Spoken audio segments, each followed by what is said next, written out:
Good morning, everybody. Welcome to class this morning.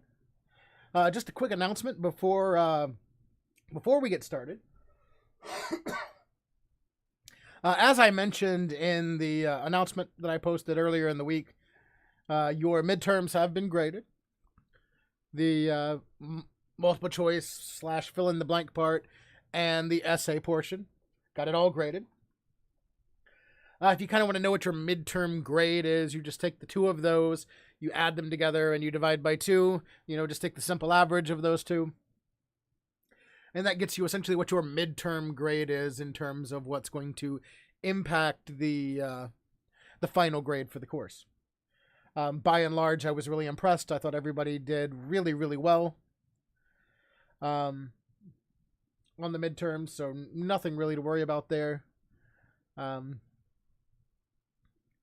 Thank you all so much for taking that midterm, getting it completed, and now we can move on with the rest of our course.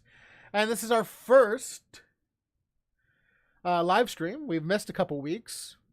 So we've first live stream in a couple weeks.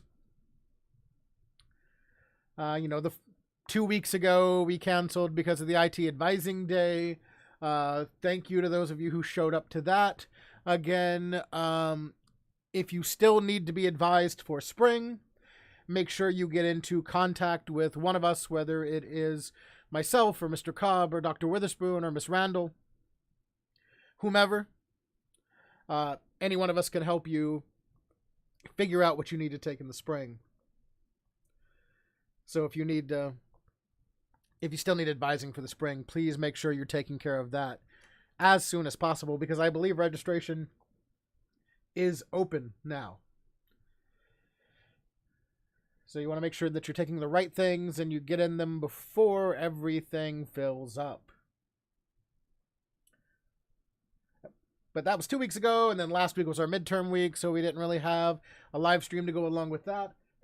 I thought I might be able to get a special guest to join me on a special live stream, but their schedule, we just couldn't make it work out. So unfortunately, we couldn't do that, but it's okay. But this week we're back. And we're moving on to Module 7. And Module 7 is about writing for end users. So really what we're talking about when we're talking about writing for end users is we're talking about all of the things that you might need to write down to give to somebody. So these are instructions and documentation and just informative things that, that you send out. Things like emails and newsletters and all that kind of fun stuff. Basically anything where you're sending out information to people who need that information. This is where writing for end users becomes pertinent. And we call this module writing for end users, but there's really another bigger name that we can call this that is, I guess, maybe more descriptive. And that is technical writing. When we're writing for end users, what we're doing here is we're doing technical writing. And technical writing is a specific kind of writing. If you've taken an English class before where you've written essays, you look at different types of essays, like this is a persuasive essay, or this is an informative essay, or what have you. But technical writing is very different. Technical writing is not something that we do in most regular English classes. Those are a little more prose, a little more flowery. But with technical writing, oftentimes we see whole entire courses that are dedicated to technical writing. And if you think this is an area that you might want to get into later on as you are exploring IT and support-based careers, technical writing is an entire branch of careers related to everything that we've been discussing this semester. Somebody has to write those manuals. Somebody has to write that documentation. Somebody has to write those instructions that you get when you purchase something or when you go online looking for help. And that is a technical writer that's doing that. And there's a specific set of skills that's associated with technical writing. But when talking about technical writing, one of the first things that we want to do is we want to define the term documentation. When we say documentation, what do we mean by that? So our first bullet point here is what we mean by documentation. Documentation is written communication to provide information to end users or coworkers. So the big thing here when it comes to documentation is that the goal of the documentation is to provide information, and we want to keep that in mind as we're writing whatever it is that we're writing.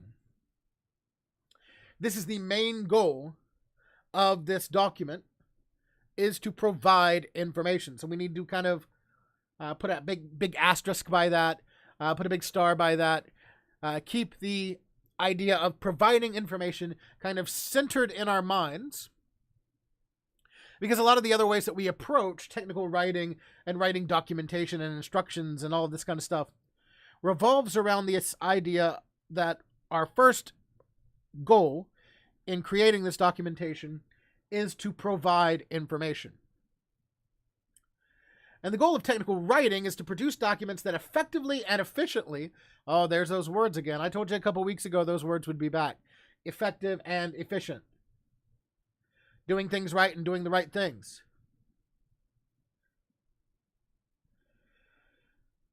Right? Remember back when we talked about that a couple weeks ago, I said, you'll hear these again. You'll hear these several times. You know, we have these words that have been coming up over and over again. Our E words that we called them a few weeks ago. Things like effective, efficient, empathy. These are all words that we need to remember and need to keep in mind. And here we have two of our E words cropping up again in effectiveness and efficiency. So we have effectively and efficiently communicating information that the readers need. So there's that information again. So in writing technically, in doing technical writing, not only are we providing information, but we are providing information efficiently and effectively.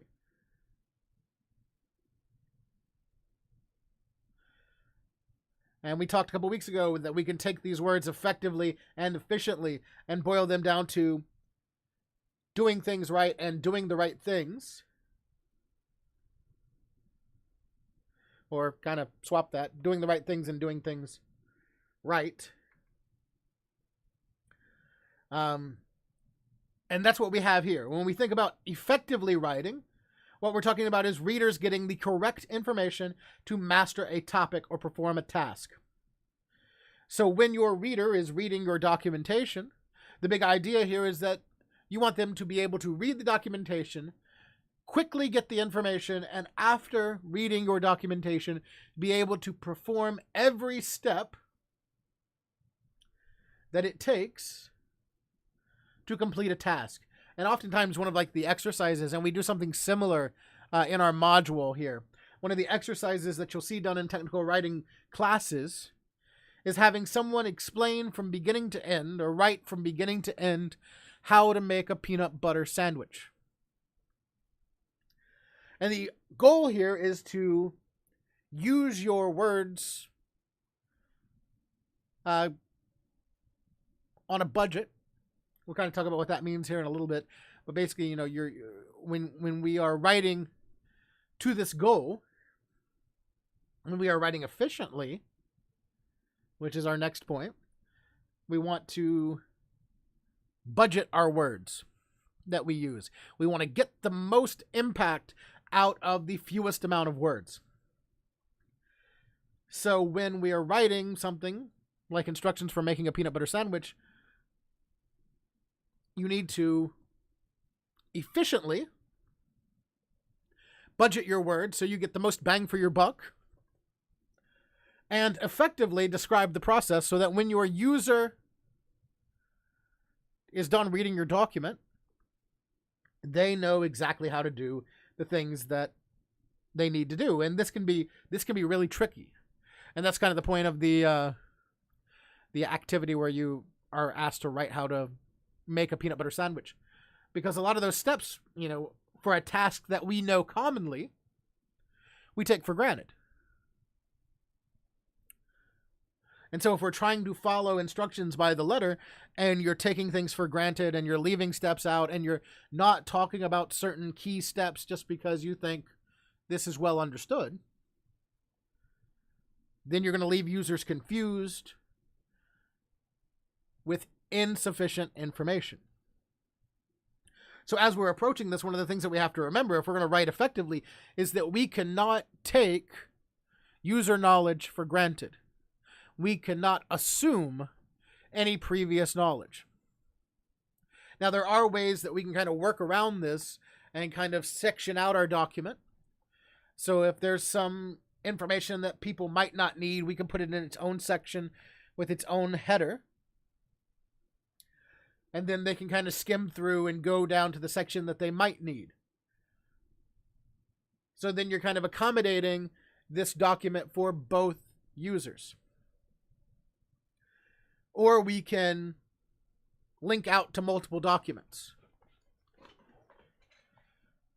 For example, if we're writing something about, let's maybe installing a processor and a motherboard. One of the first lines of that documentation is you might want to write, well, these instructions assume the knowledge that you can already mount a motherboard in a case. If you need further instructions on how to complete that, please go to this link to get that document, or go get this document from wherever. That way we're being efficient with our words, but we're still able to provide our users with the information they need in different contexts. But that's being effective, being able to provide all the correct information somebody needs to, and there's a keyword there, master. Not just kind of do, not just, understand the basics, to master a topic or perform a task. And then efficiently, readers do not want to waste time searching for information. When you kind of think about it, we're approaching these ideas and we jump into them, and then we need help. And needing help is frustrating enough, right? But if I need help and I can't get answers to my questions quickly, if I can't get answers to my questions efficiently, if I have to search around a document to try to find what I need, then that's just going to make me even more frustrated, and that's going to cause even more problems. So it's something that we have to consider as we're doing these technical writing exercises and writing instructions and documentation. Good technical writing saves our users time. Remember that, a couple weeks ago when we talked about troubleshooting, we talked about the idea of getting from the problem state to the goal state. And this really represents that again. We're talking about getting from the problem state to the goal state. What's the problem state? What's the goal state? And in this instance, the bridge to get from the problem state to the goal state is this documentation. So to minimize my frustration, to make me happy, to get me to that goal state, the big thing that I need is good documentation that is clear, that is complete, to where I can read this documentation, immediately know how to perform this task, and then just go out and do it. So with all that being said, let's go back a minute and let's define technical writing, because we kind of talked about what technical writing encompasses in terms of writing documentation, but what exactly is technical writing when we hear these terms? And technical writing is just workplace writing. And so what we might do here is we might get confused by the word technical, because we're in an industry of technology. And when we hear technical or technology, we automatically assume that it's about a certain topic, about technology, or about something mechanical or electrical. But in this instance, the term technical means something different. The term technical in this instance refers to the knowledge that is not widespread. So this is knowledge that is isolated to your area of work. Something that you are the expert on in this instance. That's something key to keep in mind here. When we're talking about technical writing can be done in all sorts of disciplines. So while technical writing doesn't necessarily mean it's related to technology in general, to us it does. Because our field, the thing that we are the subject matter experts on, is technology, right? We are all IT students working in an IT program, trying to get your degree so you can go out and get a job and work in the real world. Or get a better job when you're already in the real world. Because that's the knowledge that is not widespread in our industry. That is more about your expertise and the specialties that you are able to do and perform. This is the big deal here. So this is one of the big things that kind of separates technical writing from our English class writing. Because, basically in English class, everybody can approach those topics. Anybody can write on them. It doesn't require a certain area of expertise in order to be able to write on one of those topics efficiently and effectively.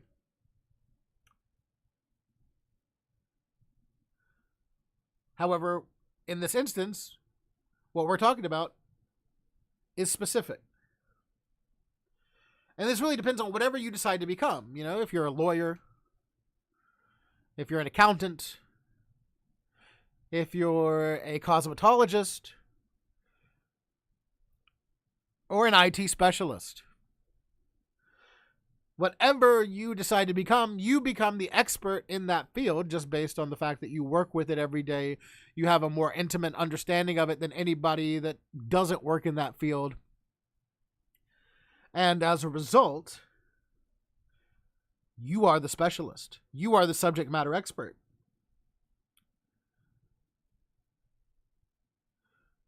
And so when you write on things, you're writing on them from a place of authority, which is important to remember as we are looking at this. Now, when we're doing technical writing, we have some things that we need to consider. One is our economical writing style, budgeting our words. Right? Think about what you're doing with a home budget or with a business budget. You have this limitation, you have this constraint on your funds. You have a finite amount of money.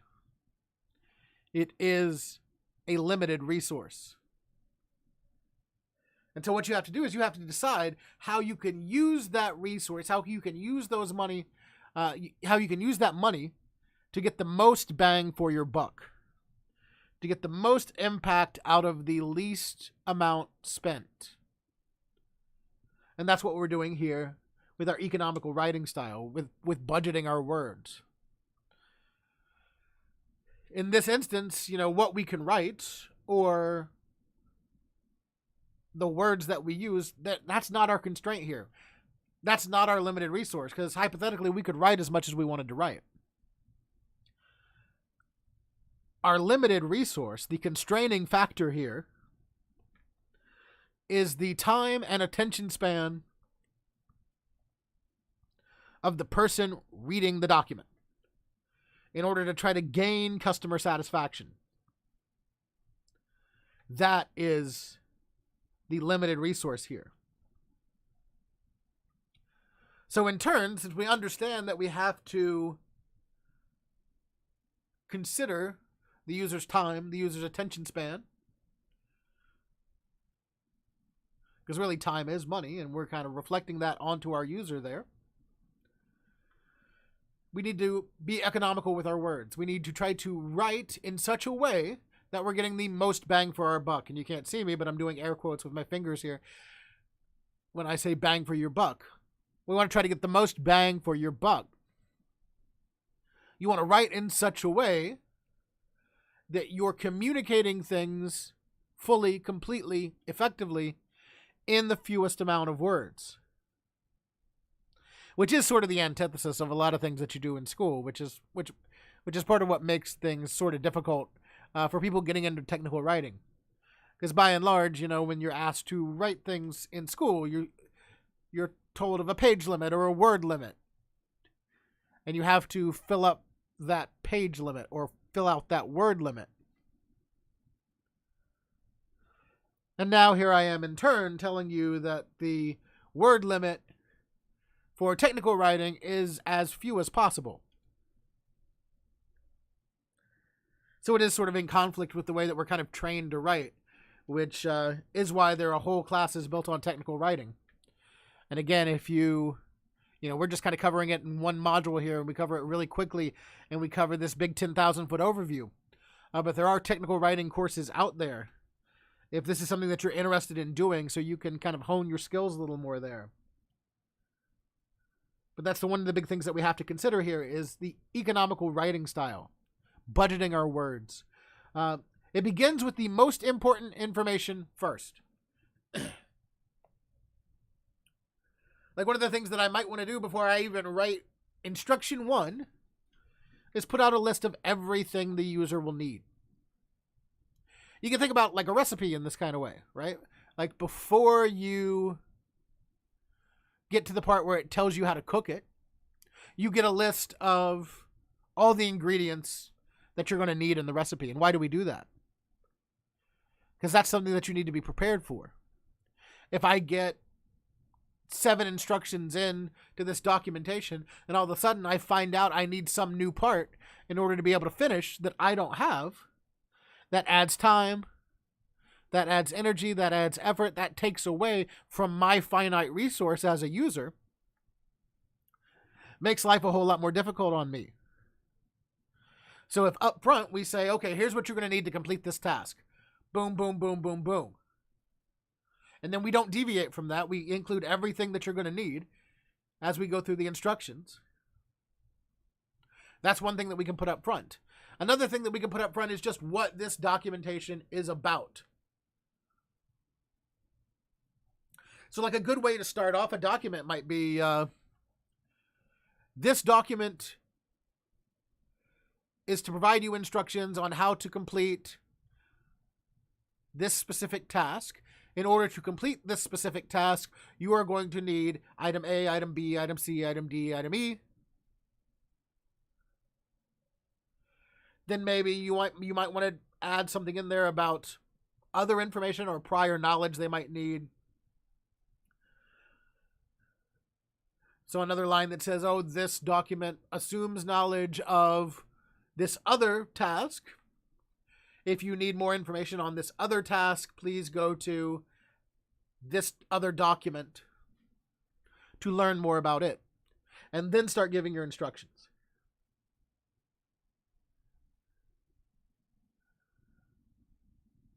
Because what we're doing is we're trying to communicate the information that is vital to the reader's productivity.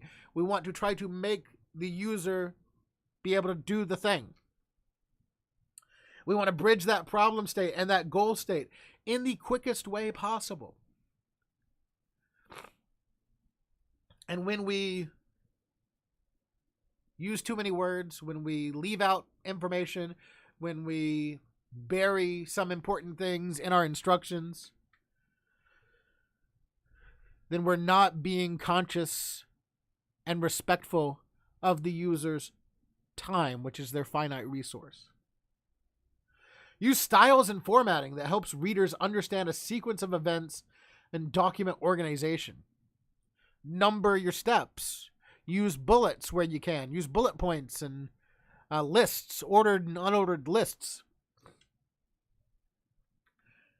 Use different font formatting for headings and different bits of information so that your user can just scan a page and quickly identify where things are.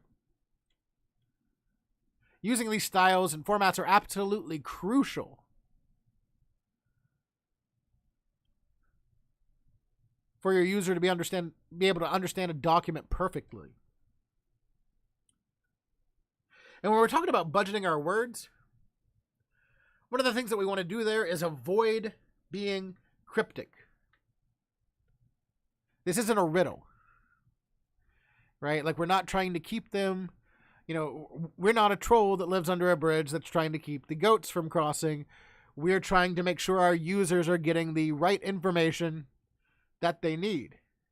So we're not asking riddles here. We want to be concise. We want to be effective and efficient with our words. But we don't want to be cryptic. Again, that's about leaving information out that connects the dots.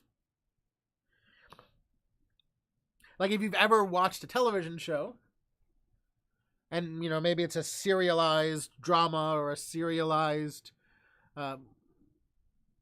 whatever, and it, everything follows a specific order.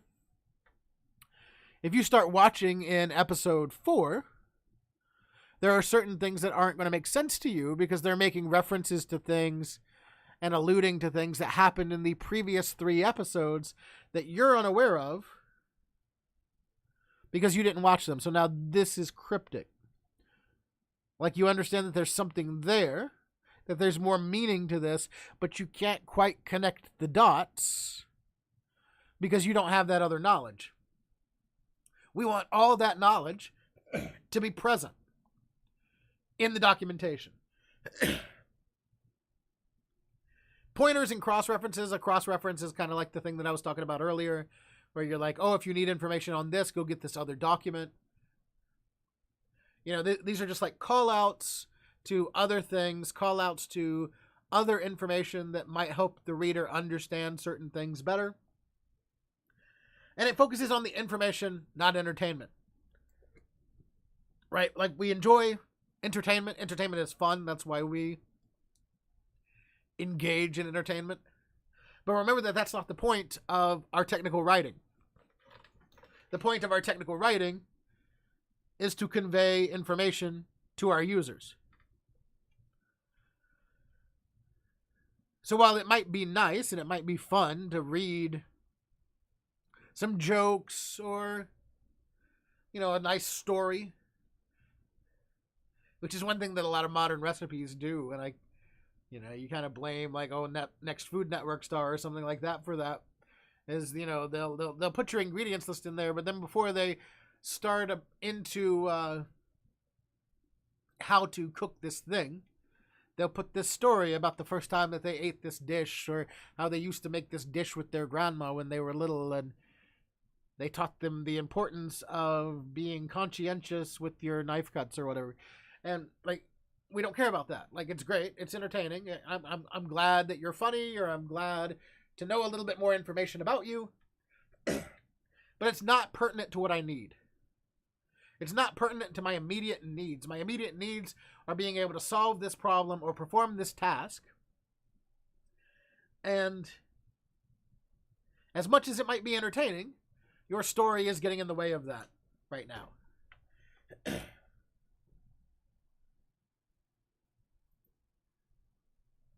So let's just do a little bit more here.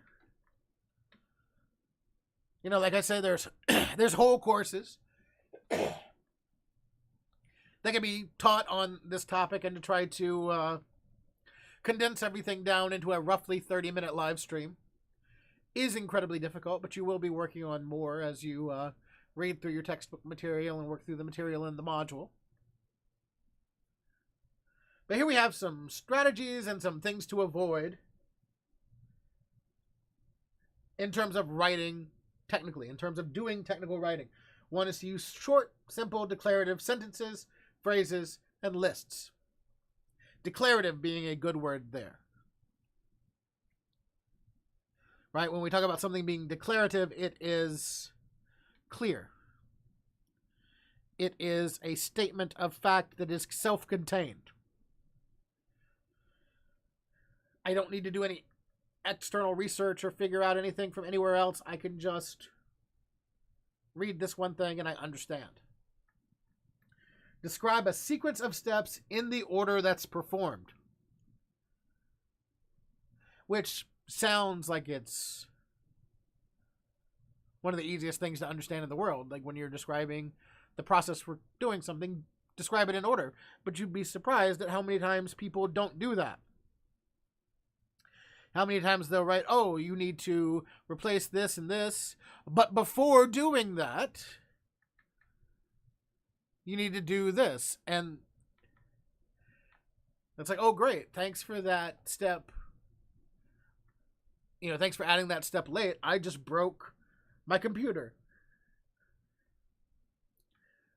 because I was doing the steps in the order that you gave them to me. Include pointers to where readers can find more information. Use format elements to help readers understand. And what we're wanting to help readers understand is the organization of information and the transition between topics. When you're moving on to something new or something different or to a different task that's a part of this same overall task, that's something that you need to make clear.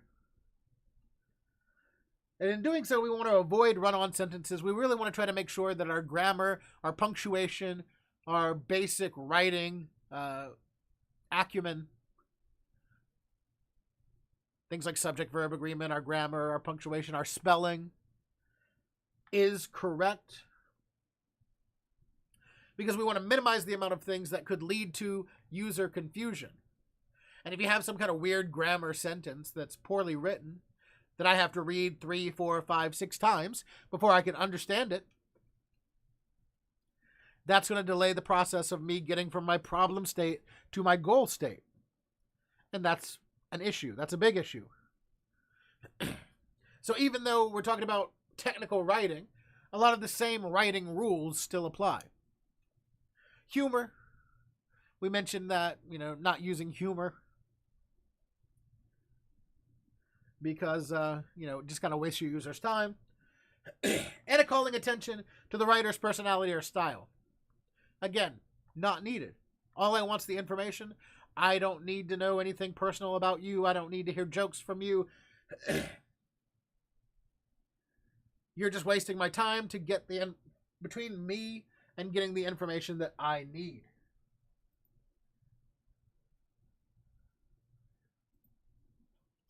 One of the things that I like to talk about here is the Feynman technique in terms of how we should approach a topic when we're writing technically. And this will be the last thing that we talk about today on the live stream. The Feynman technique. Richard Feynman, professor out in California. I think maybe UCLA. Don't quite remember off the top of my head. Had this idea. And it was basically to go to colleagues, or really anyone, and say, explain this topic to me as if I were 5 years old. Or explain this topic to me as if I was a dog. Or explain this topic to me as if I were an alien that has come to this planet for the first time. Explain this topic to me as if I don't know absolutely anything, and you're trying to get me to understand what you want me to know.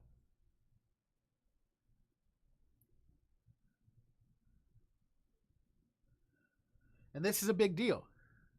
Because what it does is it takes and it reframes the entire way that you would normally tell somebody how to do something or normally talk to somebody about a certain topic. In order to be able to teach a topic to somebody as if they had never heard of anything related to it before, you have to refocus and kind of look at the problem from the perspective of the learner. You have to think about, well, okay, so what are all the things that I need to know in order to be able to do this? And you have to take the topic and you have to break it down in ways that you might not be used to breaking it down.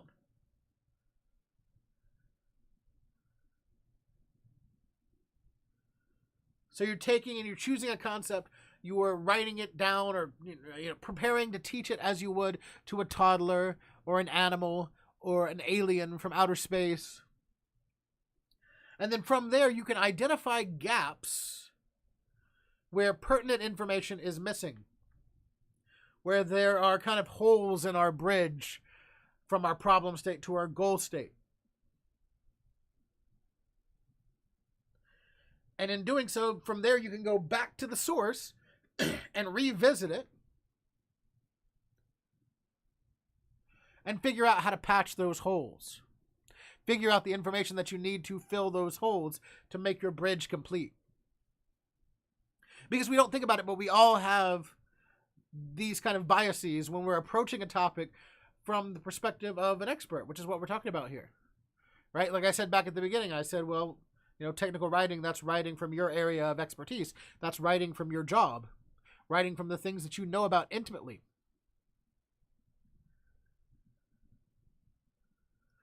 And because of that, we kind of take for granted certain bits of knowledge that are just universal to us, that to someone who is approaching the topic for the first time might not know about, might not understand. So these are considerations that we need to make as we're writing technically.